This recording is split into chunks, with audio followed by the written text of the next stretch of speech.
திராவிட முன்னேற்றக் கழக மாநாடு அல்ல. ஆகவே அவர் விரும்பினால் தாராளமாக பங்கேற்கலாம். இதையே அழைப்பாக ஏற்றுக்கூட அந்த மாநாட்டிற்கு அவர்கள் வருகை தரலாம். முதலில் ஆன்மீக பயணத்தை அறிவித்த அரசு மாண்புமிகு தமிழக முதல்வர் தலைமையிலே அமைந்திருக்கின்ற அரசு. ஆன்மீக அரசு மாண்புமிகு தமிழக முதல்வர் அரசு என்பதை அன்பிற்கினிய அண்ணாமலை அவர்களுக்கு தெரிவித்துக் கொள்கிறேன். நிச்சயமாக இந்த ஆட்சியை பொறுத்தவரை முடிவு என்பது எதுவுமே இல்லை. எல்லாமே தொடர் கதைகள் தான்.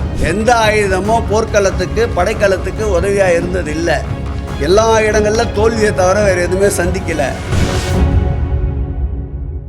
இந்து சமய அறநிலையத்துறை சார்பாக காசி ராமேஸ்வரத்துக்கு ஆன்மீக சுற்றுலா அழைத்து செல்வதற்கான நடைமுறைக்கு வரலன்னு அண்ணாமலை குற்றச்சாட்டுகிறார்.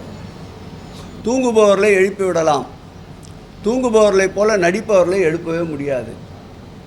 ஒன்றிய அரசு காசி ராமேஸ்வரம் பயணம் அறிவிப்பதற்கு முன்பாக தமிழ்நாடு அரசு தான் முதலில் சட்டமன்றத்திலே 2022-23 ஆண்டு முதலில் ஆன்மீக பயணத்தை அறிவித்த அரசு மாண்புமிகு தமிழக முதல்வர் தலைமையிலே அமைந்திருக்கின்ற அரசு. முதல் ஆண்டு 200 பேரை 50 லட்சம் ரூபாய் அரசு மானியத்திலே அழைத்துச் சென்றோம்.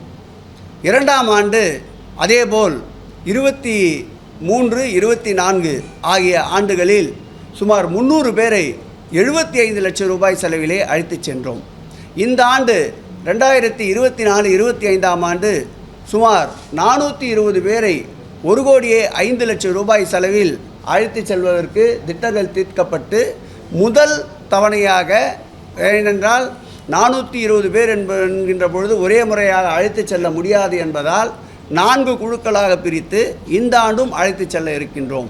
ஒன்றிய அரசிற்கு தோன்றாத முன்பே இந்த காசி ராமேஸ்வரம் பயணம் என்பதை அறிவித்து அதை செயல்படுத்தி இதுவரையில் 500 மூத்த மூத்தோர்களை ஆன்மீக பயணத்திற்கு கொண்டு சென்ற அரசு ஆன்மீக அரசு மாண்புமிகு தமிழக முதல்வர் அரசு என்பதை அன்பிற்கினிய அண்ணாமலை அவர்களுக்கு தெரிவித்துக் கொள்கிறேன்.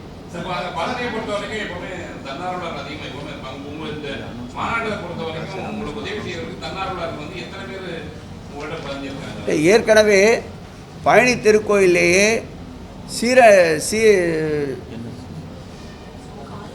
பழனி திருக்கோயிலே ஏற்கனவே சாரணியர் படை இருக்கின்றது. அதோடு மட்டுமில்லாமல் ஆசிரியர் அல்லாத பணியாளர்கள் 450 பேர் இருக்கின்றார்கள்.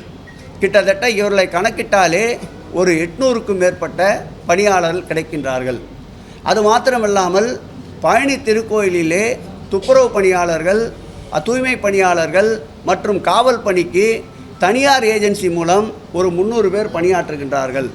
அவர்களிடம் வைத்த கோரிக்கைக்கு ஏற்ப அவர்களும் ஒரு 300 பேரை இந்த 2 நாட்களுக்கு தூய்மை பணிக்கும் காவல் பணிக்கும் தருவதாக ஒப்புதல் அளித்திருக்கின்றார்கள்.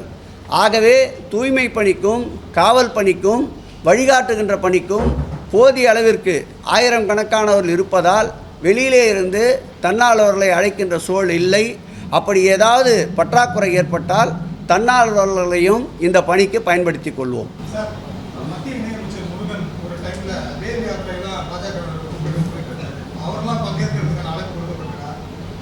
இது முருகர் பக்தர் மாநாடு, திராவிட முன்னேற்றக் கழக மாநாடு அல்ல. ஆகவே அவர் விரும்பினால் தாராளமாக பங்கேற்கலாம். இதையே அழைப்பாக ஏற்றுக்கூட அந்த மாநாட்டிற்கு அவர்கள் வருகை தரலாம். நாளை மறுதினத்திற்குள் அந்த பட்டியலை அழைப்பதை தர இருக்கின்றோம். முதலுடைய பங்களிப்பு, அன்பிற்கினிய விளையாட்டுத்துறை அமைச்சருடைய பங்களிப்பு நிச்சயமாக இந்த மாநாட்டில் இருக்கும். அது எந்த முறையில் இருக்கும் என்பதை ஓரிரு நாட்களில் தெரியப்படுத்துகின்றோம்.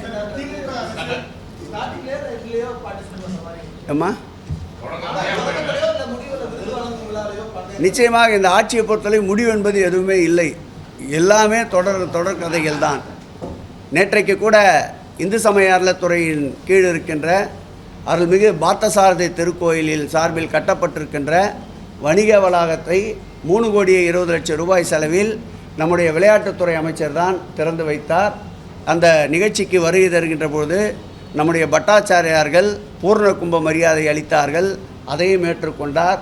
அவர் வழங்கிய மலர் மாலையையும் அன்போடு ஏற்றுக்கொண்டு பட்டாச்சாரியர்களுடன் நின்று புகைப்படம் எடுத்துக்கொண்டு அவர்கள் ஆசீர்வாதத்தை பெற்ற பிறகுதான் அந்த கட்டிடத்தையே திறந்து வைத்தார்.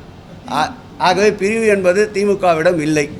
திமுக ஆட்சியினரே ஜெய் ஸ்ரீராம் அப்படின்ற கோஷத்தை சொல்லக்கூடிய நாள் விரைவில் வரும் அப்படின்னு பாஜக அமைச்சர் ரகுபதி அவரோட ஸ்பீச்சை தொடர்ந்து தான் இந்த மாதிரியான கருத்துக்கள் தொடர்ந்து இருந்துட்டு இருக்கிறது. ஒட்டுமொத்தமாக இந்த ஆட்சியை பொறுத்தளவில் இஸ்லாமியர்கள் அவர்கள் விரும்புகின்ற வழிபாடை அவர்கள் செய்வதற்கும், கிறிஸ்தவர்கள் அவர்கள் விரும்புகின்ற வழிபாடை அவர்கள் மேற்கொள்வதற்கும், பௌத்தம் மற்றும் சமயத்தை சார்ந்தவர்கள் விரும்புகின்ற வழிபாடை அவர்கள் மேற்கொள்வதற்கும், அந்த வகையிலே இந்துக்கள் விரும்புகின்ற வழிபாடை, இந்துக்கள் விரும்புகின்ற தெய்வங்களை வழிபடுவதற்கு முழு சுதந்திரம் அளிக்கின்ற ஆட்சி திராவிட முன்னேற்ற கழக ஆட்சி தமிழ்நாடு. அந்த வகையில் ஜெய் ஸ்ரீராம் என்றாலும் ஏற்றுக்கொள்வோம், அரோகரா முருகா என்றாலும் ஏற்றுக்கொள்வோம், வெங்கடாஜலபதி என்றாலும் ஏற்றுக்கொள்வோம், கோவிந்தா கோவிந்தா என்று கோவிந்த நாமத்தை உச்சரித்தாலும் ஏற்றுக்கொள்வோம். பக்தர்களுடைய அவர்களுடைய நம்பிக்கையில் எப்பொழுதும் நாங்கள் குறுக்கிடுவது இல்லை. கடவுள் இல்லைன்னு எங்கே சொல்லிச்சு? எப்போ சொல்லிச்சு? அவர் சொல்லுவார், அதனால் சொல்லிக்கிட்டே இருப்பார் அவர். அதாங்க, ஏற்கனவே அவர் எடுத்து பார்த்த ஆயுதம்லாம் முனமழுங்கிடுச்சு. எந்த ஆயுதமும் போர்க்களத்துக்கு படைக்களத்துக்கு உதவியாக இருந்தது இல்லை. எல்லா இடங்களில் தோல்வியை தவிர வேறு எதுவுமே சந்திக்கலை. அப்போ ஏதாவது புதுசாக அவர் கையில் எடுக்கணும்னு தான் நினைப்பார். எப்படிப்பட்ட ஆயுதத்தோடு வந்தாலும் அதை சமாளிக்கின்ற ஆற்றல், அதை சமாளிக்கின்ற திறமை இரும்பு மனிதர் மாண்புமிகு தமிழக முதல்வர் திராவிட முன்னேற்ற கழகத்தின் தலைவருக்கு இருக்கிறது என்பதால் இது போன்ற விமர்சனங்களை, இது போன்ற அவதூறுகளை செவி சாய்க்காமல் மக்கள் பணியிலே எங்களை இன்னும் அதிவேகமாக ஈடுபடுத்தி கொள்வதுதான் திமுகவினுடைய கொள்கை.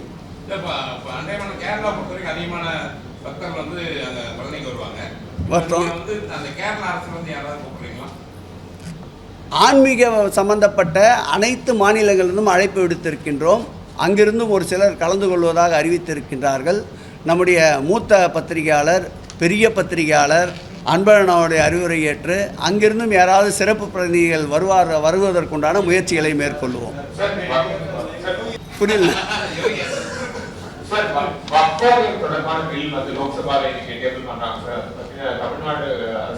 அது ஏற்கனவே அது குறித்து தமிழ்நாடு அரசினுடைய கருத்தை பதிவு செய்திருக்கின்றார்கள். ஆகவே தொடர்ந்து எந்த மதத்தினர் புண்படுவதாக இருந்தாலும் அந்த மதத்தினருக்காக குரல் கொடுக்கின்ற மதச்சார்பற்ற ஒரு ஜனநாயக முற்போக்கு கூட்டணியாக இருக்கின்ற திராவிட முன்னேற்ற கழகம் அதில் உறுதியாக இருக்கும். எல்லாம் லைவ் யார் கேட்டாலும் ஃப்ரீயாக கொடுக்கலான்னு சொல்லிட்டோம். இதுக்கு மாநாட்டு ஒளிபரப்பிற்கு ஏற்கனவே இருக்கின்ற துறையினுடைய நடைமுறையில் அவர்கள் ஒரு கட்டணத்தை கட்ட வேண்டிய சூழல் இருந்தது. இந்த மாநாட்டை பொறுத்தளவில் துறை அதற்கு எந்த விதமான கட்டணம் வசூலிக்காது. முழுவதுமாக அதை நேரலை செய்வதற்கு கட்டணம் இல்லாமல் அனுமதிக்கப்படுவார்கள். கோயில் அப்படின்னாலே திருப்பதி தான் சுத்தம், சுகாதாரம், அடிப்படை வசதிகள். அந்த மாதிரி தமிழ்நாட்டில் ஏதாவது ஒரு கோயிலை எடுத்து பண்ணணுங்கிற எண்ணம் இருக்கா? நண்பர் திருச்செந்தூரை போய் இப்போ பாருங்கள், இப்போ போய் பாருங்கள். நான் இப்போ போயிட்டு வந்த 3ஆம் தேதி போய் பாருங்கள். திருப்பதியை மிஞ்சக்கூடிய அளவு இருக்குது. நீங்களே வந்து படிப்படியாக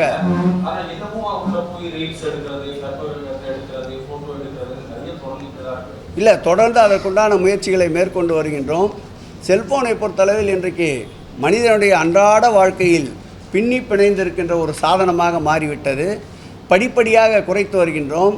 பழனியிலே செல்போன்களை கொண்டு செல்வதற்கு அனுமதி மறுக்கப்பட்டு பாதுகாப்பு பெட்டகங்கள் உருவாக்கப்பட்டிருக்கின்றன. திருச்செந்தூரிலே அதேபோல் உருவாக்கப்பட்டிருக்கின்றன. மதுரையிலே அதேபோல் உருவாக்கப்பட்டிருக்கின்றன. அதான் நான் சொல்கிறோம்மா, மதுரையில் உருவாக்கப்பட்டிருக்கின்றன. இதுபோல் படிப்படியாக நம்முடைய நிறுவனுடைய கோரிக்கை விரைவாக நிறைவேற்ற அனைத்து முயற்சிகளையும் மேற்கொள்வோம்.